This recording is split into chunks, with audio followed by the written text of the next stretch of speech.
Assalamualaikum warahmatullahi wabarakatuh. Perkenalkan, nama saya Dwi Purnama dengan NPM 2003 10 10 10 026. Saya berkuliah di Fakultas Hukum Universitas Syah Kuala. Adapun tujuan saya untuk membuat video ini adalah untuk memenuhi tugas dari Ibu Dr. Sri Wanli Rahayu SHM Hum, yaitu mata kuliah Hukum Dagang kelas A.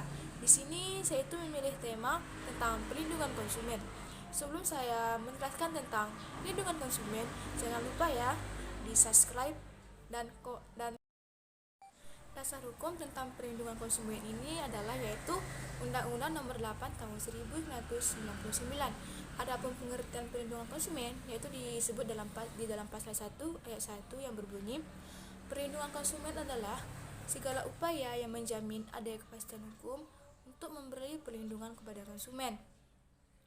Nah, jadi Undang-Undang Nomor 8 Tahun 1999 tentang perlindungan konsumen, rumusannya itu mengacu pada filosofi pembangunan nasional, bahwa pembangunan nasional termasuk pembangunan hukum yang memberikan perlindungan terhadap konsumen dalam rangka membangun Indonesia seutuhnya yang berlandaskan pada falsafah Negaraan Republik Indonesia, yaitu Dasar Negara Pancasila dan Konstitusi Negara Undang-Undang Dasar 1945.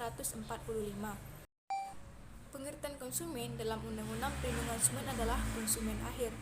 Hal ini dijelaskan dalam pasal 1 angka 2 Undang-Undang Nomor 8 Tahun 1999 tentang perlindungan konsumen, yaitu bahwa di dalam keputusan ekonomi dikenal dengan istilah konsumen akhir dan konsumen antara.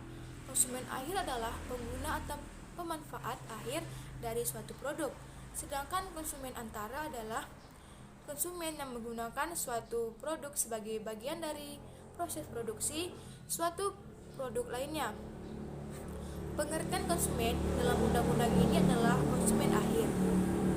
Lalu di sini ada pengertian konsumen. Pengertian konsumen ini diatur dalam pasal 1 ayat 2 yang berbunyi, konsumen adalah setiap orang pemakai barang atau jasa yang tersedia dalam masyarakat, baik bagi kepentingan diri sendiri, keluarga, orang lain maupun makhluk hidup lain tidak untuk diperdagangkan. Nah, dalam ayat 2 ini terdapat beberapa unsur. Yang pertama ada setiap orang. Maksud yang di sini adalah subjek yang disebut sebagai konsumen berarti setiap orang yang berstatus sebagai pemakai barang atau jasa. Orang tersebut sebenarnya menimbulkan keraguan, apakah hanya orang sebagai individu atau termasuk juga badan hukum. Dalam hal ini, seharusnya tidak tepat untuk membatasi konsumen itu pada batas individu. Namun, konsumen harus mencakup juga badan usaha dengan makna lebih luas dari badan hukum.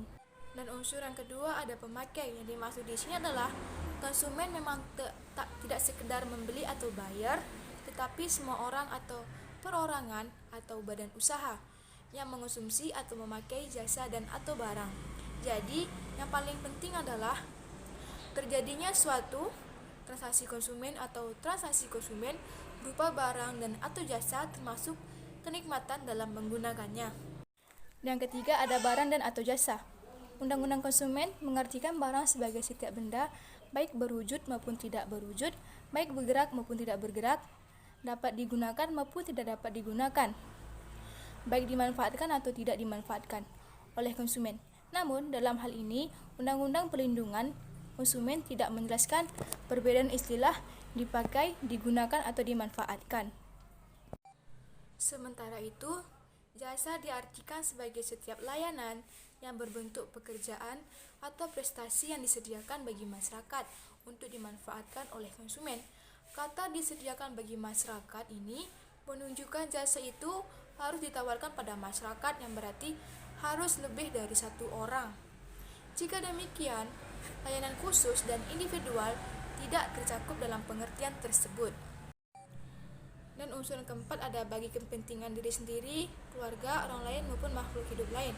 Yang dimaksud di sini adalah transaksi konsumen ditujukan untuk kepentingan diri sendiri, keluarga, orang lain maupun makhluk hidup.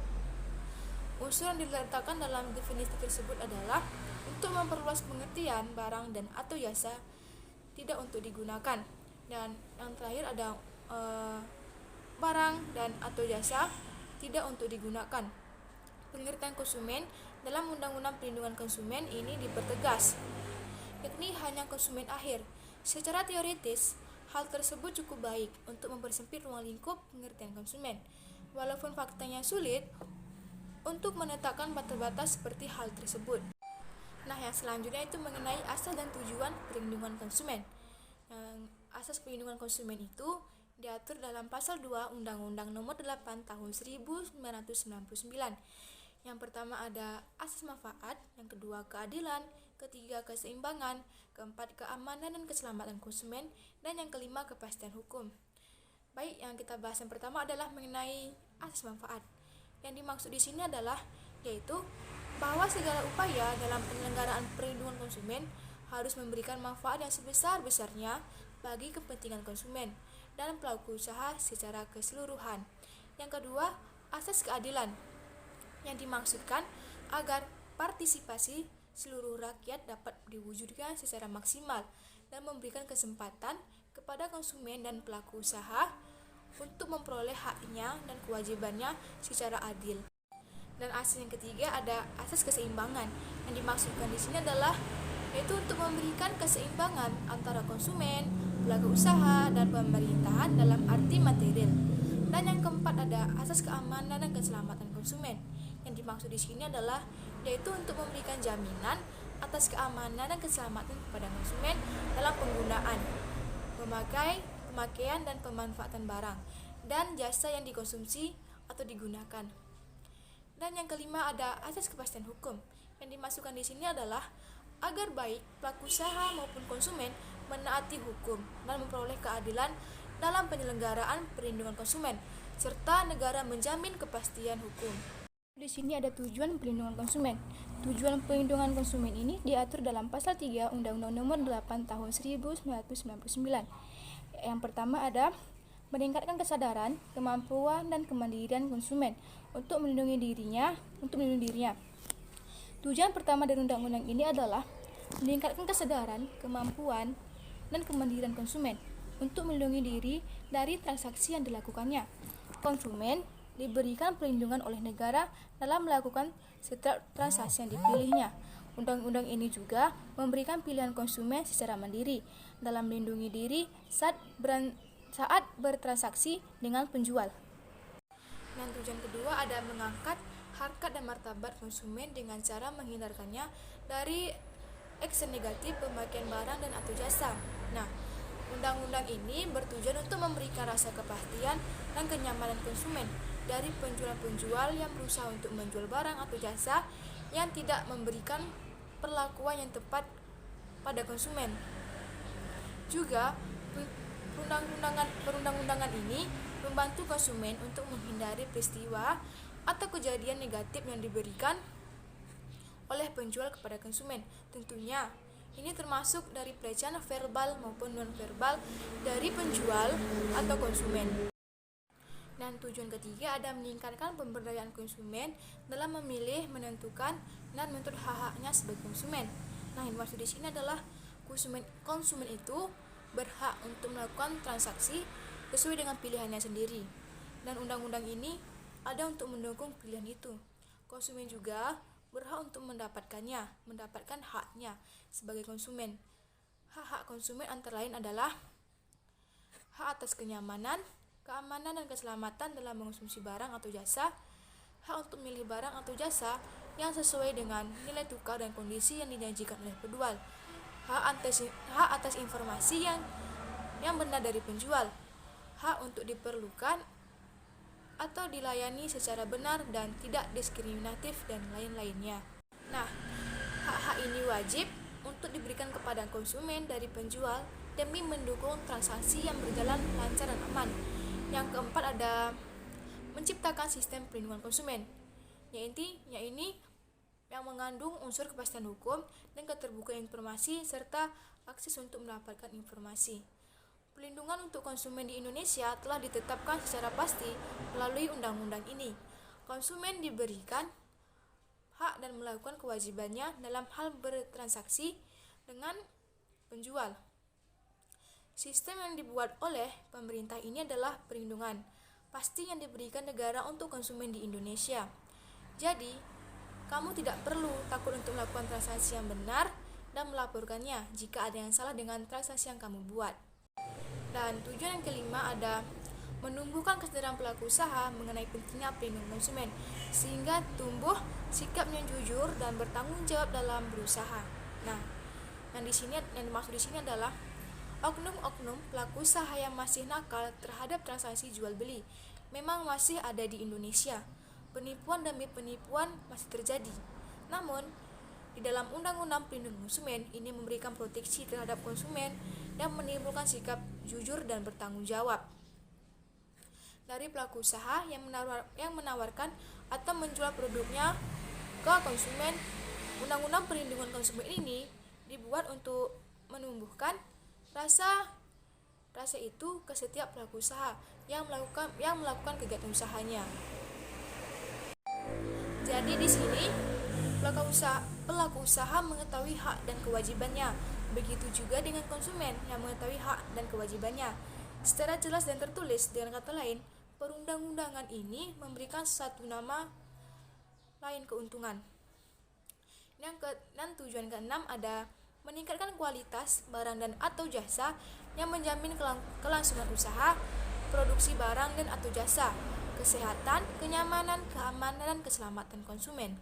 Yang dimaksud adalah membeli barang dari transaksi yang kamu pilih dan mendapatkan barang dengan kualitas yang bagus adalah salah satu transaksi jual beli yang lancar dan sukses. Tentunya, undang-undang ini melindungi kegiatan transaksi tersebut. Kelangsungan usaha dalam menjual barang atau jasa adalah salah satu penopang perekonomian di Indonesia dan menjadi salah satu hal yang menjadikan perekonomian Indonesia tetap berjalan dan berkembang. Nah, lanjut kita membahas tentang hak konsumen ya. Nah, hak konsumen ini diatur dalam pasal 4 Undang-Undang Nomor 8 Tahun 1999. Yang pertama ada hak atas kenyamanan, keamanan, dan keselamatan dalam mengkonsumsi barang dan atau jasa. Yang dimaksud di sini adalah tujuan utama konsumen dalam mengkonsumsi barang dan atau jasa adalah memperoleh dari barang atau jasa yang dikonsumsinya tersebut. Perolehan manfaat tersebut tidak boleh mengancam keselamatan jiwa dan harta benda konsumen, serta harus menjamin kenyamanan, keamanan, dan keselamatan konsumen. Nah, yang kedua ada hak untuk memilih barang dan atau jasa serta mendapatkan barang dan atau jasa tersebut sesuai dengan nilai tukar dan kondisi serta jaminan dijanjikan. Nah, tentu saja konsumen tidak mau mengkonsumsi barang atau jasa yang dapat mengancam keselamatan jiwa dan hartanya. Untuk itu, konsumen harus diberi bebas dalam memilih barang atau jasa yang akan dikonsumsinya.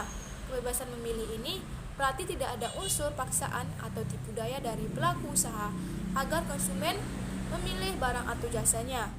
Dan yang ketiga ada hak atau informasi yang benar, jelas, dan jujur mengenai kondisi dan jaminan barang dan atau jasa. Sebelum kita memilih itu, konsumen tentu harus memperoleh informasi yang benar mengenai barang atau jasa yang akan dikonsumsinya. Karena informasi inilah yang akan menjadi landasan bagi konsumen dalam memilih. Untuk itu, sangat diharapkan agar pelaku usaha memberikan informasi yang benar, jelas, dan jujur mengenai barang dan jasanya. Yang keempat ada hak untuk didengar pendapat dan keluhannya atas barang dan atau jasa yang digunakan. Tidak jarang konsumen memperoleh kerugian dalam mengkonsumsi suatu barang atau jasa. Ini berarti ada suatu kelemahan di barang atau jasa yang diproduksi, disediakan oleh pelaku usaha. Sangat diharapkan agar pelaku usaha berlapang dada dalam menerima setiap pendapat dan keluhan dari konsumen. Di sisi lain, pelaku usaha juga diuntungkan karena dengan adanya berbagai pendapat dan keluhan, pelaku usaha memperoleh masukan dan meningkatkan daya saingannya.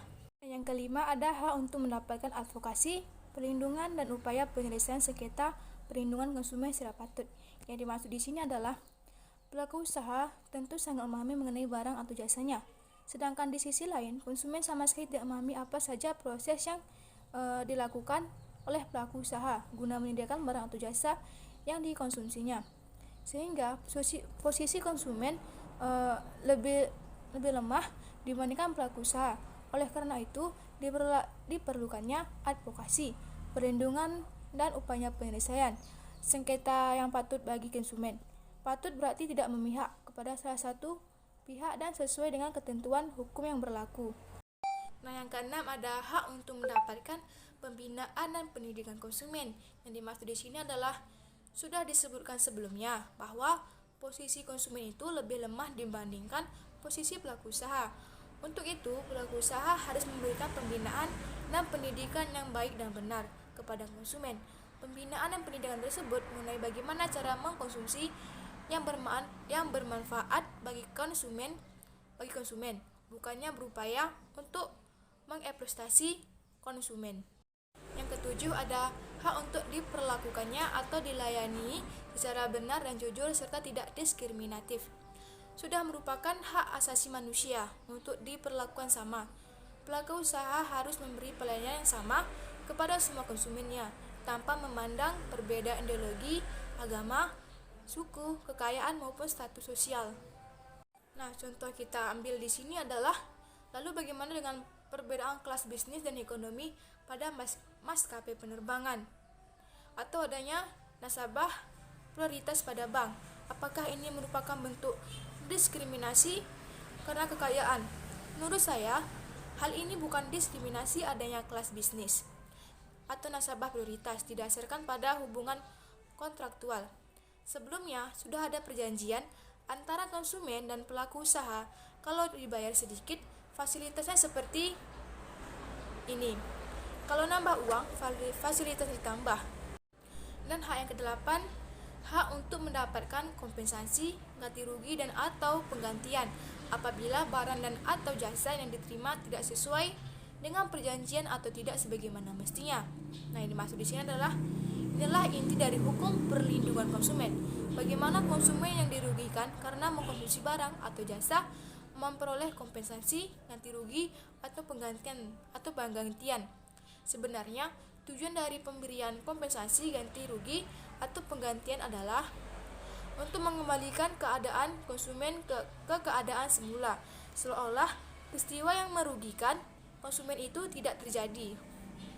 Yang kesembilan ada hak-hak yang diatur dalam ketentuan peraturan perundang-undangan lainnya. Yang dimaksud di sini adalah hak konsumen sebenarnya sangat banyak dan bisa terus bertambah. Adanya ketentuan ini membuka peluang bagi pemerintah untuk menjamin pemenuhan hak konsumen yang tidak diatur pada ketentuan di atas. Jadi tentu saja hak tentu tidak dapat dipisahkan dari kewajiban. Nah, yang kita bahas di sini adalah mengenai kewajiban konsumen. Kewajiban konsumen ini diatur dalam pasal 5 Undang-Undang Nomor 8 Tahun 1999. Yang pertama ada membaca atau mengikuti petunjuk informasi dan prosedur pemakaian atau pemanfaatan barang dan atau jasa demi keamanan dan keselamatan. Yang dimaksud di sini adalah tidak bisa dipungkiri bahwa seringkali konsumen tidak memperoleh manfaat yang maksimal atau bahkan dirugikan dari mengkonsumsi suatu barang atau jasa. Namun, setelah diselidiki, kerugian tersebut terjadi karena konsumen tidak mengikuti petunjuk informasi dan prosedur pemakaian yang telah disediakan oleh pelaku usaha. Yang kedua, beritikat baik dalam melakukan transaksi pembelian barang dan atau jasa. Yang dimaksud di sini adalah tak jarang pula konsumen tidak beritikat baik dalam bertransaksi atau mengkonsumsi barang. Hal ini tentu saja akan merugikan khalayak umum dan secara tidak langsung si konsumen telah merampas hak-hak orang lain. Yang ketiga, membayar sesuai dengan nilai tukar yang disepakati. Ketentuan ini sudah jelas, ada uang, ada barang. Yang keempat, ada mengikuti upaya penyelesaian hukum sengketa perlindungan konsumen secara patut. Seperti yang telah diuraikan sebelumnya, patut diartikan sebagai tidak berat dan sesuai dengan ketentuan yang berlaku.